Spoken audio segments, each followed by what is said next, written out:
welcome. This is Brad Fain with another edition of Living a Good Life. We're here today with Grant and Jesse, the co-owners, founders, entrepreneurs extraordinaire of Founding Fathers in Prescott. Welcome, gentlemen. Hey, thanks for having us, Brad. Yeah, thanks. I really appreciate you guys joining us. Before we dive into like how Founding Fathers became a reality and maybe some of that backstory there, maybe just introduce yourself to the folks. Like who are you guys? Everybody knows Jesse and Grant, but who are you? Like, how did you end up here today with your businesses? Well, it started 2 weeks ago with Rebecca Horniman asking us if we could come on this podcast. She was so polite. We thought, hey, that sounds like a good time. So strong arm. Good deal. Yeah. Beat me in arm wrestling.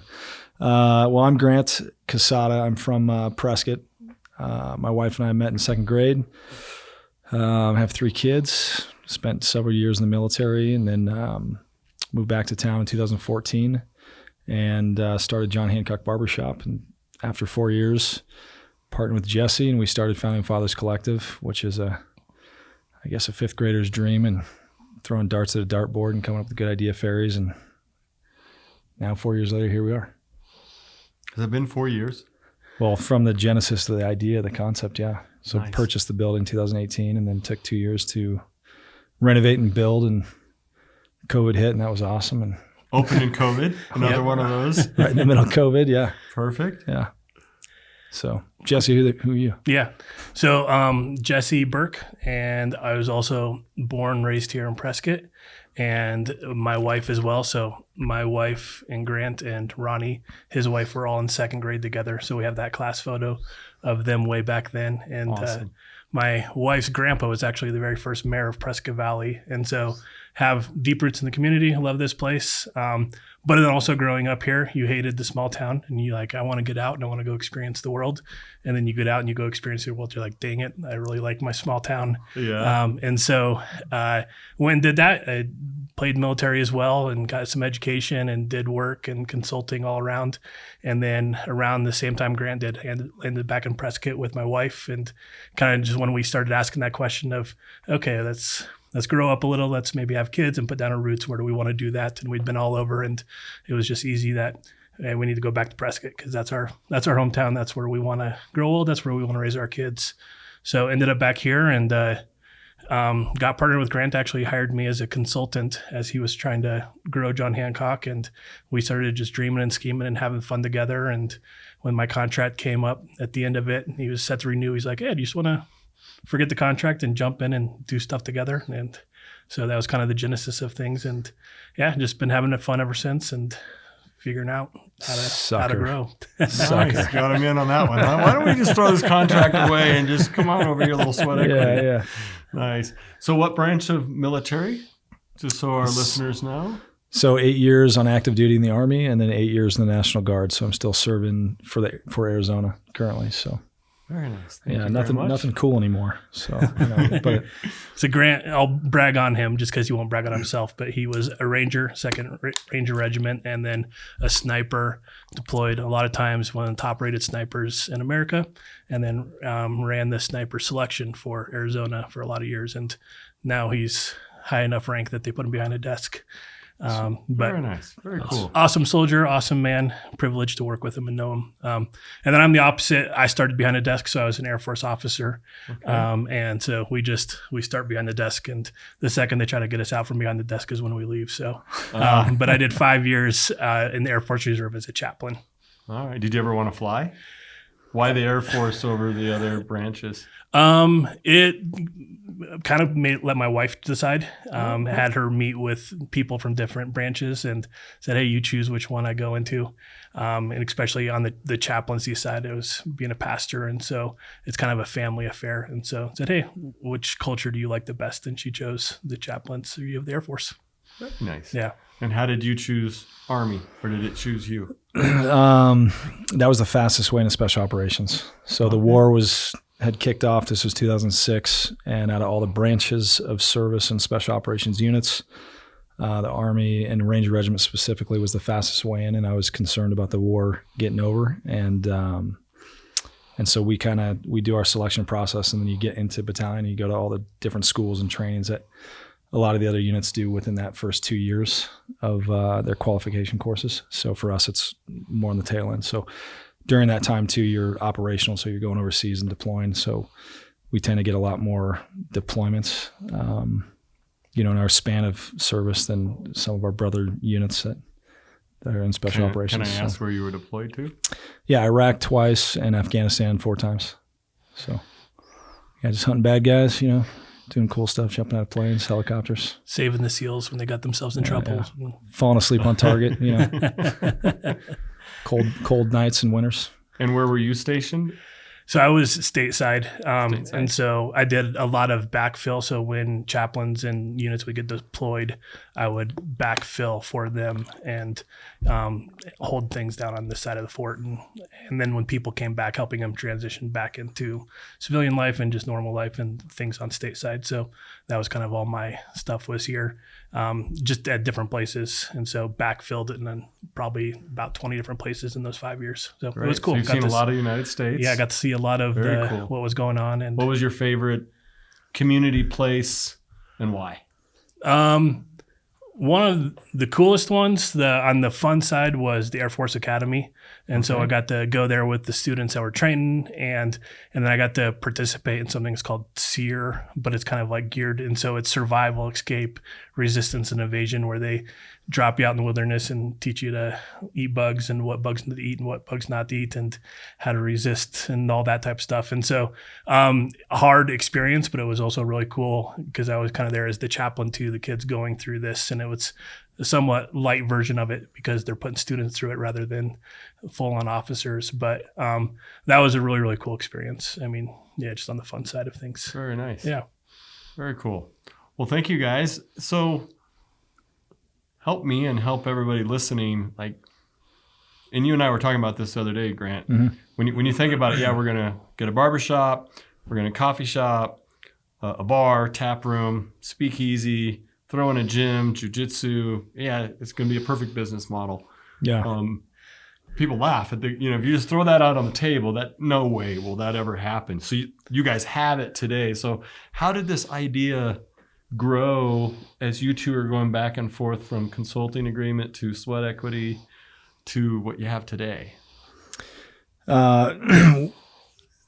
Most people nowadays always find popular third places where they spend their free time and money and enjoy camaraderie and friendship. And so for us, that's where a lot of people really where culture takes place. And as a community, in order to invest in a community long term, you need to have a foot at the table when it comes to creating culture within that community. And so for us, we wanted to step into the place where people are spending their free time and enjoying fellowship with each other. And so all those concepts, I guess, met the mark. And then I guess we were silly enough to try to put them all into one building. So. Yeah, Grant's most definitely the dreamer. But a lot of the genesis was in the barbershop. And so when Grant hired me to come in as a consultant, and he was wanting to grow, and it had grown over the last 2 years. It had doubled, and then it had doubled again. Mm-hmm. And he was looking at opening new locations. But he'd been in the military. He's like, I kind of been in the military long enough that I see like certain people get promoted to a level and all of a sudden they're not effective, and I don't want to do that. And so I want like some wisdom in how I grow this thing. Okay. And so we kind of came in, and one of the first questions was just like, okay, well, what has made you successful? Because we want to reproduce that. We want to do more of that thing, and not assume that what you think everybody loves you for is what loves you for, and you reproduce the wrong thing. And so we did a lot of interviews with Grant, with his staff, with the customers, and our whole company is based around these 3 C's, but that's when we landed on them. It was community, connection, and care. And that's like really ultimately what people, like those 3 ideas, those concepts are what people loved about John Hancock Barbershop. People would show up for their appointments 2 hours early, and they would hang out for hours afterwards. And it wasn't necessarily that it was the best haircut in the world. And he was given the best haircuts in town, but that wasn't what everybody was saying. It was like, oh, I go there for the haircuts. It was like, no, I go there for the community that's there. And so we just started asking that question of like, okay, well, what are those things that are bringing community? And And so as we started just dreaming about that, a lot of it was stuff that Grant was already doing. He had a fridge of beer, and in Arizona at the time, barbershop could give out a free beer with a haircut, and the coffee, and just things that brought people together. And they just had this sense of, hey, I'm connecting with people here and I feel cared for. And it was building a community. And so as we started talking about growing the barbershop, it was like, okay, this is what we need to reproduce. And when we looked at how do we do that in more barbershops, it was like, that's pretty hard to do, especially without Grant's presence there. We're like, well, let's maybe not grow the barbershop. Let's just grow the thing that people really love and what people are connecting to, which is that community connection care. And so we just started throwing all the good idea fairies on the wall of, okay, hey, we're serving beer. What would it look like if we did that? And if you walk into our building, we tried to keep that sense of things of the barbershop of just like, we do have the self-serve beer and it's a cool technology, but it was more for us. It's just like, hey, this lends itself to that. You're just hanging out at the barbershop type feel. And we tried to keep that alive with everything we have, where it's not you're coming to be served, but it's hopefully kind of your living room, your backyard, and keeping those things what people really connected with on the brand in the first place, and to just say like, hey, that's working. That's what people are connecting with. So let's just do more of that. And I would say it kind of grew and blossomed from there. Very nice. I imagine with people that feel like it's their second home, their extension of their living room, they stick around longer. Is that kind of the concept of, if I'm pouring my own beer and I just feel comfortable here running into a friend, then I'm going to stay around longer and just engage with that community? Yeah, we have a buddy, Ty Friedman, who just, I don't think he's been home in 2 years. So now he's got 7 kids. He might have 8, but he pretty much is there daily, conducting business or shenanigans. Yeah. So, very nice. Yeah. And I would say it is, most definitely there's a business side to everything that we do, but it also is pretty much a passion project. The more we've pressed into it over the years, the more we've found that that's what John Hancock is, because that's what Grant believes people need in life. And why I connected with it is it's very similar to me. So building community really does. It's a good business plan, but it's just something that we believe in. And so, we want a place. I think community needs a place to gather. And like Grant mentioned, that third spot where you have your family life, where that's kind of your first spot, you have your work, but then there's less and less third places where people gather to where they can share life, they can share ideas, they can get to know each other. We're just more and more isolated as a society. And we believe that the world needs community. And so more than a business plan, we just want people hanging out because we think it's good for people and it's good for our town and it's good for everything else. And it is nice. The more they hang out, the more they drink, and that keeps the doors open and well, all if you think that. about it, a lot of people go away. I was the same way. I grew up here, couldn't wait to get out of here, had to leave, go do something. Then you want to come back because you realize, hey, that was a pretty good place that I grew up, and that's where I want to raise my family. When people go to big cities, what they miss is there's no connection.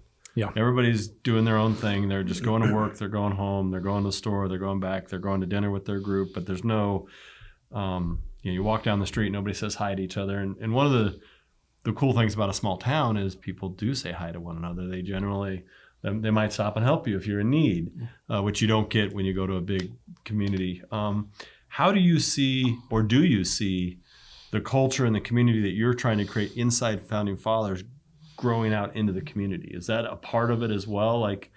We want this community to stay friendly. Our business model is friendly, right? It's a place to just go connect with people and hang out and have a good time and be friendly. Do you see that going outside your 4 walls?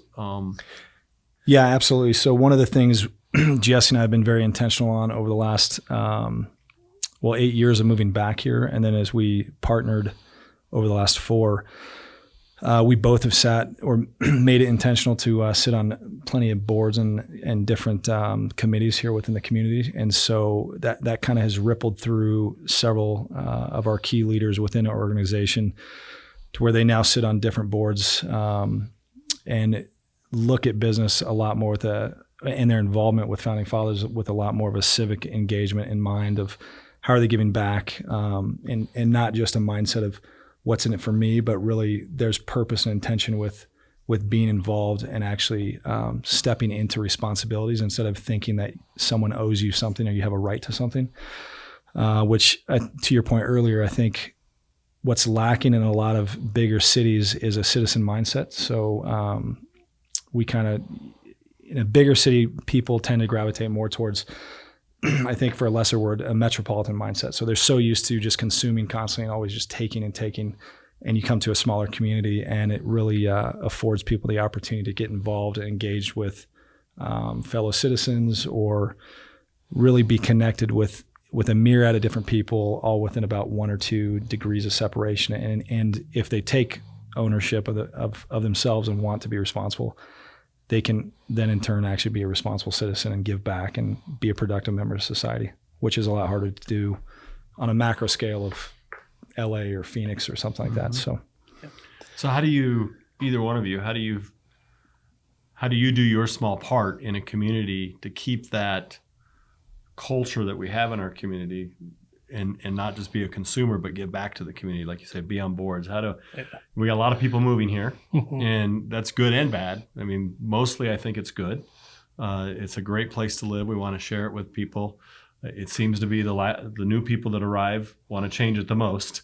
The wall goes up, the doors get locked, that kind of attitude. But how do you do your small part in preventing that from happening and saying, hey, we can be welcoming? That's what makes us great, is the fact that there's more people here. We have more ideas, more diversity, more people to engage with. Yeah. Like Grant said, we do try to be intentional with it. And so, I mean, with our 3 C's, the community is the center of it that we see. And so we create community by connecting and caring for people and ultimately drawing people into community. And we kind of even defined for our staff 3 levels of that. And the first one is like, it's sharing space. And so we just want people to share space. Because we do, like, we live in a very, very isolating world, and even more isolating. And if you get people sitting next to each other and actually looking to each other's face, all of a sudden you find out, wow, we agree on a lot more. It's a lot easier to like hate people or to be against ideas behind a computer screen or when you don't know the other. And so having a space that brings people together, which we do, like we work across the board from our music to the events that we do. Like we seek of like, how does this play to kids? How does this play to families? How does this play to the working? How does this play to the retired? And really trying to, and we love the fact that we can walk in there and we see, I mean, we have a chess group and we see an 80-year-old playing against a 12-year-old.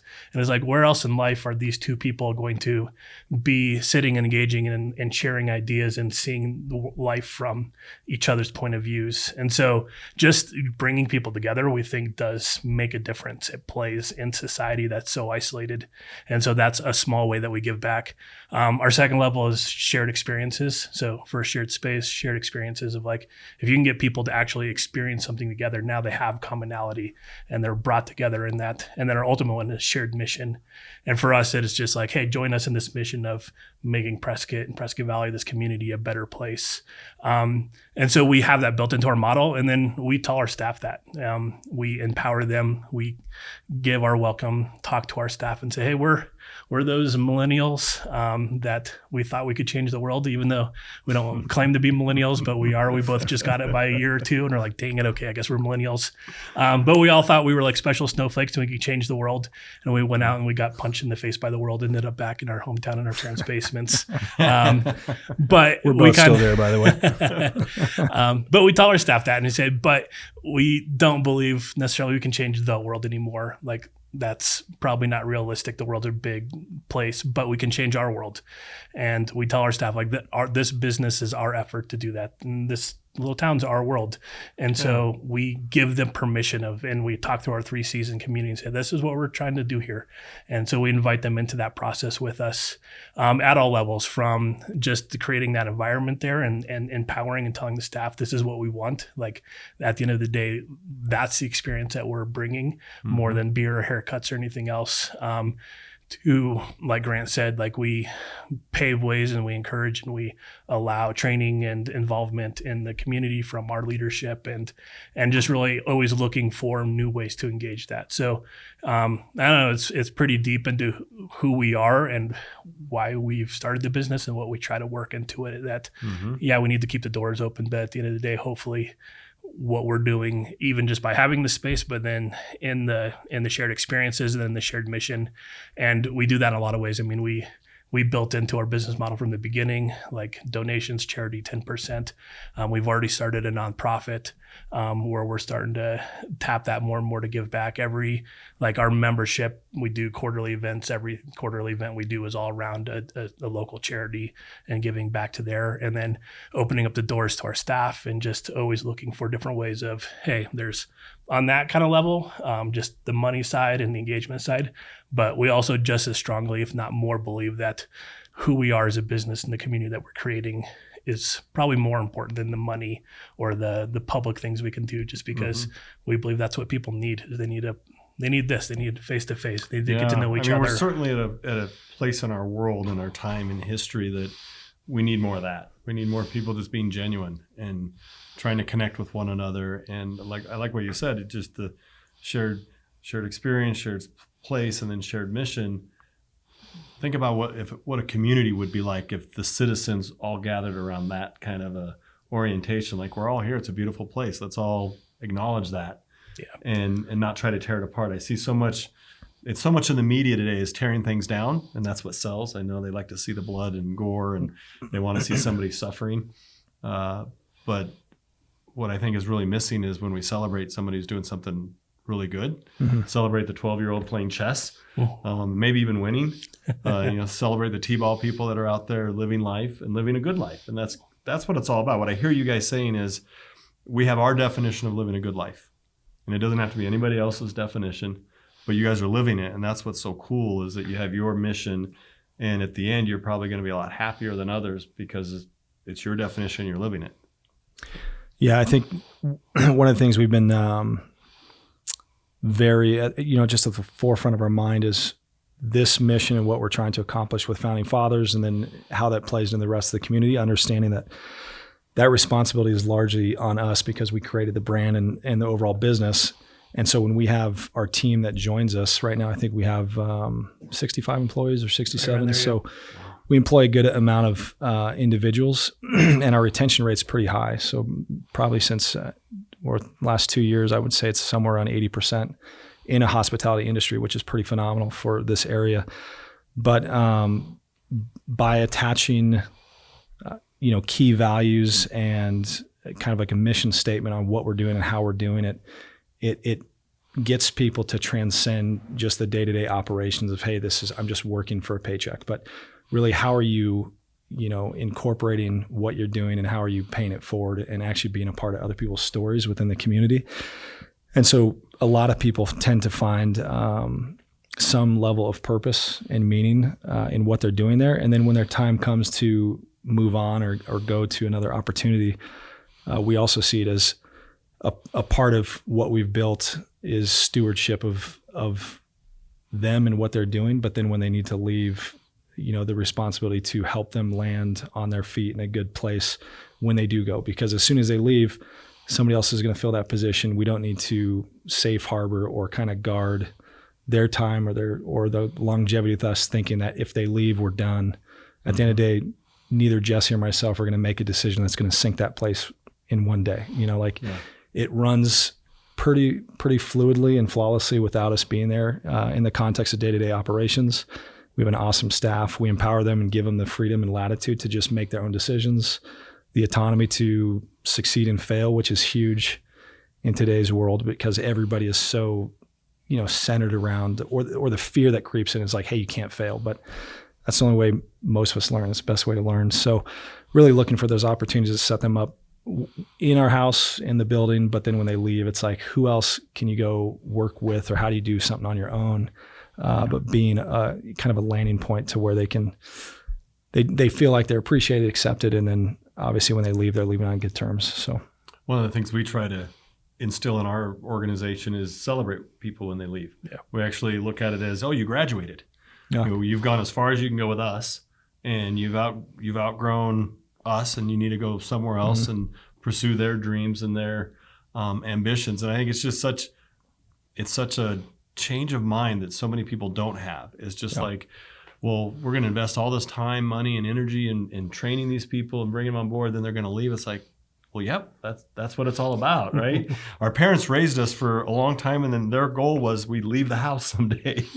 Yeah. And the same can be true for a company. Yeah. Because like you're at a certain stage in your life, it's like, hey, I can go get this job and I can grow, and then I can go get a different job with those skills that I learned. And I think that's what's really cool about what you're doing is it's missing, I think, in a lot of places because people are just in the rat race. Well, and when you can turn it and say, we're going to celebrate you leaving because you've outgrown us. And that's a really cool thing that you guys are a part of somebody's life that way. Yeah. Because we talk about that. I mean, you talked about that small town. How do we serve? How do we give back? How do we keep that outward focus? And Grant had talked about like citizenship versus metropolitan view, and kind of that you have in the big city where it's just like, hey, everybody have for themselves, the rat race. One of the things we talk about that we see more here in Prescott is not necessarily a metropolitan view, but like a tourist view, because we're a tourist town, and then a lot of people come retire here, and so it's that mindset of like, hey, I've paid my dues or I've paid to be here, and so the town serving me versus the citizenship view of us serving the town. And so we kind of push that into our vocabulary with our staff and our leadership of like, hey, we're trying to develop ourselves into citizenship where we serve the town, town's not serving us.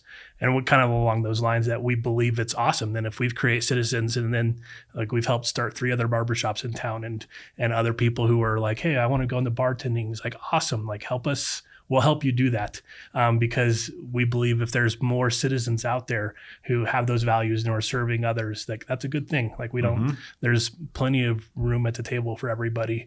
And so we do, like when we've helped start those barbershops, we send out letters to all their clients encouraging them of like, hey, so-and-so starting a new barbershop, please go with them and like help them succeed.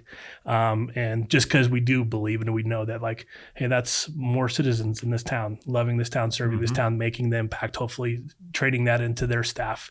And like that kind of infection and the virus grows in a good way rather than the bad way that a lot of times we see. And so yeah, we kind of just push into that of like, hey, how are we, it's that tourist mindset, the trap where it's, hey, everybody here to serve me versus like, no, hey, we're here to serve this town, and ask the self in 50 years, is this town going to be a better place because we were here, or in the decisions that we made and the legacy that we left. And so we try to keep that on our radar a lot. Boy, there's a lot of leaders that could learn a lot from that statement right there. How to leave the town a better place. I want to touch base. You said you guys had like 65 employees. Yeah. Are they all from Prescott, or from like what's the demographic of your we have base?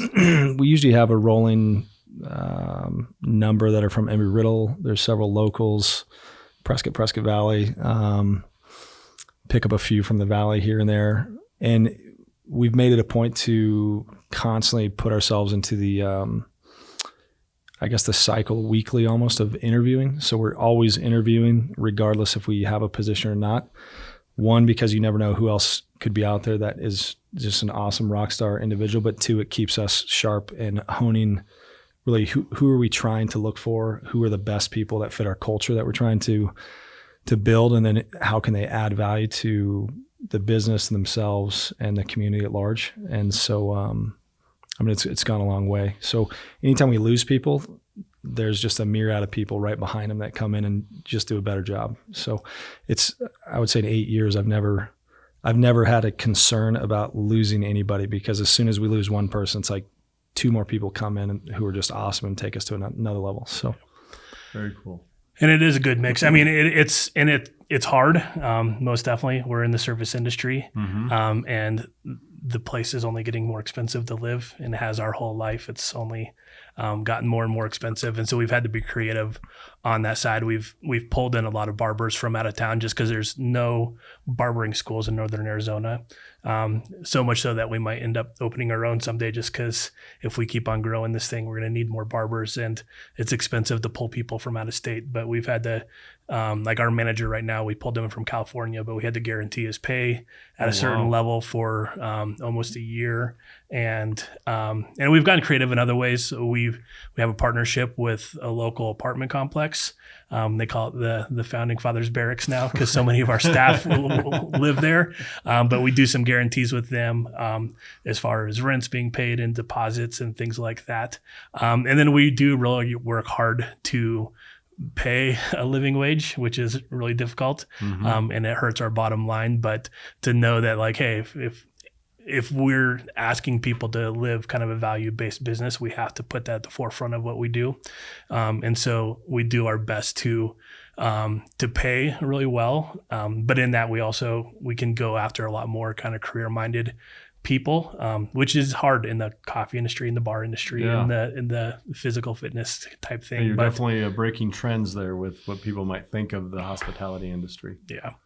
And so we push it, but it's hard. It's a good mix. Even within our staff, we have a really, really good age range, but we always at least are pushing for, even if they're young kids, that we know this is just a transition job for them. That it's like, hey, but while you're here, we want to take care of you, but we also expect you to take care of us and treat this seriously. And so you're kind of touching on the edges of it. So what are some of the biggest challenges that you face with this whole this enterprise you have between the barbershop, the coffee shop, the tap room? I think the biggest, I think right now we have a pretty good pulse on it, but originally starting off, the right person for the right seat or the right job.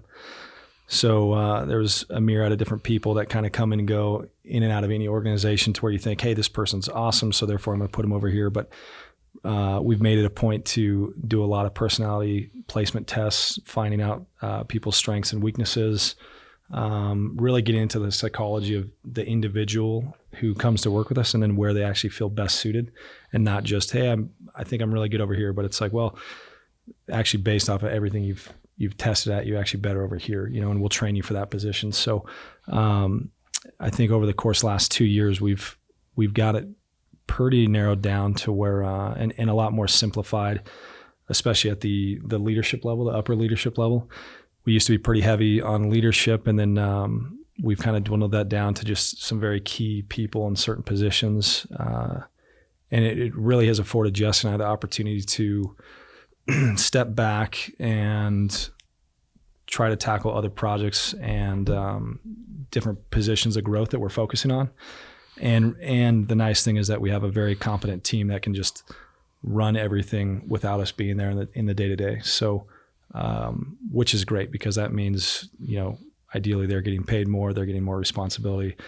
They take ownership of their position and founding fathers with what they're doing, and it's not like they feel they're being micromanaged or,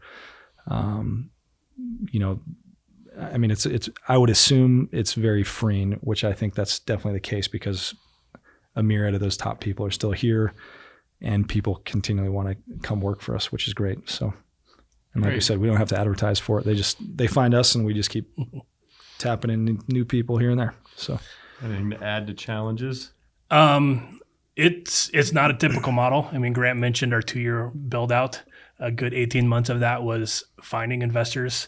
Because like you said, I mean, you start talking through the list of like, yeah, hey, we're a barbershop, a bar, a coffee shop, a gym, jiu-jitsu. And it's funny. And getting taken seriously, putting that pitch deck in front of investors. And then on top of that, like we're really strong all along of like, yes, these are cool, fun ideas, and we think it can make some money, but that's also not our priority. And so we built things like the charity and the community service and things like that into our business plan. And so it's not a typical business plan at all. And we ended up with 2 really incredible investors, and they've been awesome for us because they believe in the same kind of like important things that we believe about.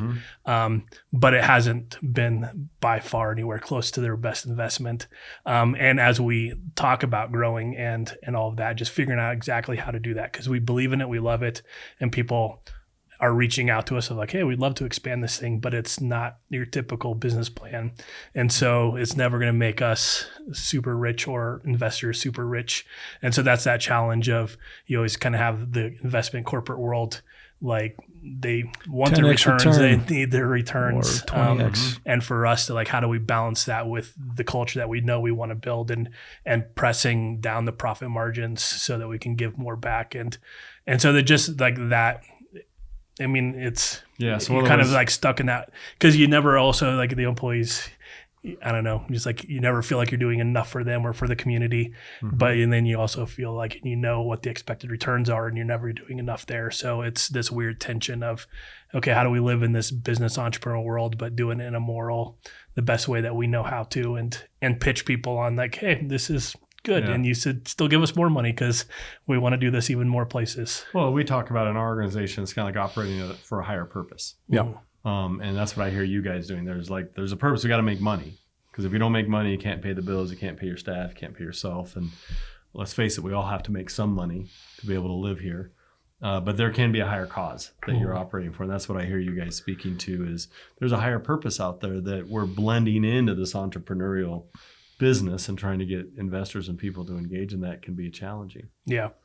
Yeah. Balance and purpose and intentions. So, I mean, the other thing too is as a business model itself, and especially as we continue to grow, I would say in the hospitality space that we're playing in right now, it's definitely a what's the right word? It's kind of breaking the barrier, or it's a model that hasn't really been done in a myriad of different places. And so as we've refined it and we're getting close to, finishing all the legal paperwork when it comes to franchising and trademark and everything like that. But the model is proven now at this point at 2 years in, and it was a struggle definitely with COVID. I mean, I would say that was the biggest hiccup, but now it's proven. And as we continue to grow, it's going to be fun to go in and try to replicate these in other communities. So our goal, definitely in the next year or two, is to put one of these out here in Prescott Valley, because I think as a community, Prescott Valley is a newer community, but you guys need something out here that really solidifies a place that people feel like, hey, I can go and there's something for me at a myriad of different levels, whether I'm 18 or 12 or 60 or 80. I can find something for me, and also something that I can go in the morning or evening or afternoon, and I can get work done, or I can go there to play, or I can have a beer or whatever it might be. But the focus really is like, once again, how are you going into a community like Prescott Valley and then bringing something that's unique, that brings people together, that's profitable, that obviously is a viable business, but really anchors around those core tenets that we were talking about with community connection and care. So, and we're right there. So it's good. So, well, let's talk about the future a little bit. Is there something that's on the horizon that you guys are looking at that you can share today? Like, where is Founding Fathers 3 years, 5 years from now? 3 years, I definitely want to be out here in Prescott Valley. So, and I think ideally, as we make Prescott Valley like the second location, I think that really becomes the flagship model to the entire concept. So moving forward, the entire concept would be close to, currently we're about 12,000 square feet. But I think moving forward, it can be closer to like 30 to 45,000 square feet. And so there's a myriad of different concepts we're working on, and then to add to the overall brand, but then also just maximizing the internal concepts that we have currently, and then just adding just more added value to individuals that come in to want to be a part of what we're doing. So, yeah, we're kind of working two paths, and one is the Prescott path, or like this community, the Quad City area, Cinco City or whatever we are now. Is it Cinco? I think so. Man, that's the first time I've heard that. That's great. But because both of us, I mean, we love this community. This is where we want to stay. We want our kids to grow up here. And so we're kind of just building and adding on to that community connection care. So we just started our umbrella corporation, which is C3, which is around those three C's. And we're looking at, getting in the food, we're running down that. We have procured a couple buildings around Founding Fathers in Prescott where we're going to be starting some new concepts, and just kind of building on to that brand of just like, hey, we have a gathering point. We have this place. So this is where we're going to grow up. So how do we keep on just offering this more and having fun with it and doubling down on that? And so that's kind of one path. The other path is that we're kind of solidifying what is the core of just that building, that thing. Because from day one, we've had a lot of people reaching out interested about us going to their communities and either franchising or affiliate owned. And we're still kind of asking all those questions, but we know it's something that people are really, and that we are interested in exporting to other places.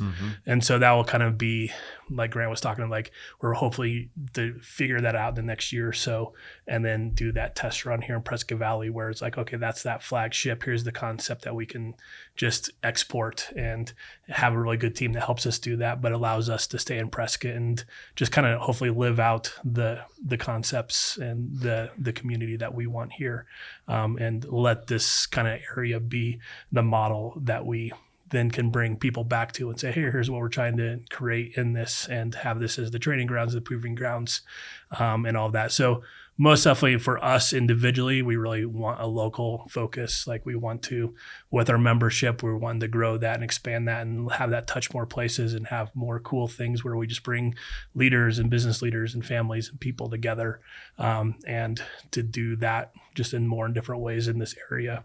And then to really define a core concept that we can go offer other communities. Very cool. I mean, so often when you hear about franchises, it's all about the footprint, the machinery, how it all fits together. And what I hear for you guys in creating a franchise, there's that part too, but like it's the person. Like you got to have like like how do you recruit the right franchisees that can carry the mission that you guys have started forward into their community? Like it's not just we'll give you the footprint, we'll give you the concepts, but it's really what you guys have is this glue that's the two personalities that you are, that community culture and care that you're pushing out into the community that draws everybody back in. Yeah, really cool. If we do franchise, it's going to be a lot closer to the Chick-fil-A model where we're really, really selective. And we're not 100% land on that. We might just do affiliate owned where we can kind of somewhat be in control. And because that's we've come back a lot to, like, yeah, we could give people the blueprints all day long, but what we believe makes us special is that community connection care. And so to do that in-house where we can raise up those people or partner with those people and kind of intentionally do it rather than just because we don't want to set people up for failure or communities up for failure just by saying like, hey, give us your money. Sure. Here's the blueprints. Have fun. That's not what we are or what we want to happen. So very cool. Well, I want to thank you guys for coming out today. And what I love about these sessions is, part of it's living a good life, but it's also the design of a community. And what I hope people take away from this is, who would have thought of this? I mean, this is what's so cool when you have such a diverse population out there. Two guys come together, they put this mixture together. It is so key to the design of a community that we have this experience. And there's no one person that can come up with all these ideas and make them work. And you guys are living and breathing this. And I've seen you over the years tweak it a little bit, like, oh, that worked. Oh, we need a little more room over here.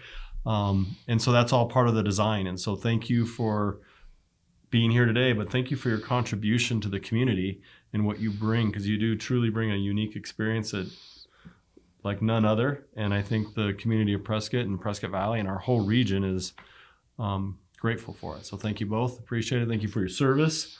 Thank you for your business, and look forward to an update someday. Cool. Well, thanks for having us on, Brad. Appreciate it. And all the support over the years. Thank you. Appreciate it. Well, this is Brad Fain on Living a Good Life. Thank you for tuning in, and we'll see you next time.